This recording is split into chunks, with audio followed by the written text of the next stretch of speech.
Bassa County. This innovative facility marks a significant milestone in our country's journey towards sustainable development, economic empowerment, and strengthening our food security. The fishing industry has long been the backbone of our coastal communities. And away from Liberia, last civilian hospital in besieged Sudanese city closed amid heavy shelling. These and many more stories, including sports, the weather report, the news in French, and the news in simple English, are coming up. First, Emmanuel Colley and the news bulletin. President Joseph Boakai has congratulated the government and people of Portugal on the occasion marking their National Day celebration on today, June 10. According to a foreign ministry release, President Boakai has sent a message to his Portuguese counterpart, Marcelo de Sousa, extending best wishes on behalf of the government and people of Liberia. The president also emphasized the need to strengthen the relations between the two countries, particularly in the area of youth employment, agriculture, tourism, and international peace and security. President Boakai then prayed that President Sousa will continue to enjoy robust health and happiness, and for the people of Portugal, progress towards renewed prosperity. The management of the John F. Kennedy Memorial Hospital in Cinco has discovered and turned over 4 tubes of narcotic drugs to the Liberia Enforcement Agency. GFK Chief Surgeon Dr. Peter Como said the drugs were discovered over the weekend in the intestine of a 37-year-old man while undergoing surgery. Dr. Como told a news conference Monday the suspect was referred to the GFK by authorities of the Jacinto Memorial Hospital in Tapeta, Nima County, after suffering from constipation for the past days. Jackson had to take the ultrasound and form some images in his abdomen, and they refer the patient to us. When we examined him, we felt that yes, indeed, he had something in his stomach. The 37-year-old suspect is believed to be a drug peddler from Nima County. Meanwhile, the Liberia Drug Enforcement Agency Montserrat County Regional Commander Clarence Clark has told the management of the GFK for their fast certitudes. Government, through the Ministry of Mines and Energy, has dispatched a team to B Mountain Mining Company in Kinjoy in Grand Cayman County to investigate an accident involving a contractor. A video evidence in the possession of this station shows that a right hand of the victim, Vanning Waxing, cut off a deep cut on his back. Deputy Mines and Energy Minister Wooden Hines told Elbc Monday that a team headed by Assistant Minister of Mines Carlos Tembe Edison is investigating circumstances leading to the incident. We've seen the video, and that's the reason why we dispatched the team. The video will only speak to the injury aspect. We have to look at all of the measures that were put in place to ensure that this particular situation did not occur.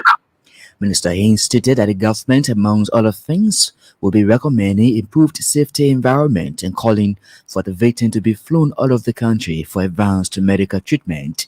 The Deputy Mines and Energy Minister urged the community and family members of Vanning Waxing to remain calm as the government is doing all it can to ensure the company gives the best care to the victim.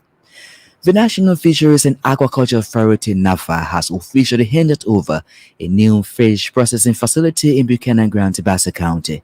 The facility contains modern fish dryers and solar freezers to ensure sustainable fish processing for fishmongers within the county.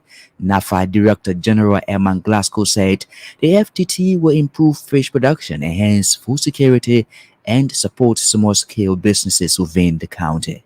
This innovative facility marks a significant milestone in our country's journey towards sustainable development, economic empowerment, and strengthening our food security. The fishing industry has long been the backbone of our coastal communities.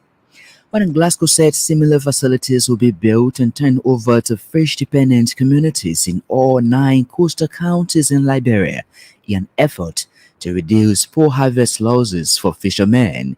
Meanwhile, fishmongers in Grand Bassa County have hailed NAFA and partners for the sustained effort to better the country's fishery industry. Meanwhile, FAO country representative Ventia Shikaya has described the new fish processing facility as a giant step towards improving the country's fishery industry. on the livelihood empowerment for women in small-scale businesses. FAO said the project is critical to driving the fishery sector. Madam Chikaya said women play a critical role in economic revitalization, assuring that the FAO stands ready to ensure the success of the project. This project is a testament to our commitment to supporting the resilience and sustainability of small-scale fisheries in the scale of global challenges. These initiatives have laid the groundwork for our continued efforts to empower women in small-scale fisheries and promote sustainable practices in the industry. Madam Chikaya maintains investing in women will have a far-reaching impact on the community, thus promoting sustainable development. She was speaking Monday in Buchanan Grant, Bassa County, when NAFA officially handed over a new fish processing facility to fishmongers in Bassa. The officer in charge of the Financial Intelligence Agency, Mohamed Nasser, has boasted to having the political will in the fight against financial crimes in Liberia. President Nasser said President Joseph Boakai has already expressed public support for the FIA to ensure money laundering and terrorist financing is curtailed. According to him, they are working to strengthen the agency's standing with other regional and international organizations to ensure a better collaboration.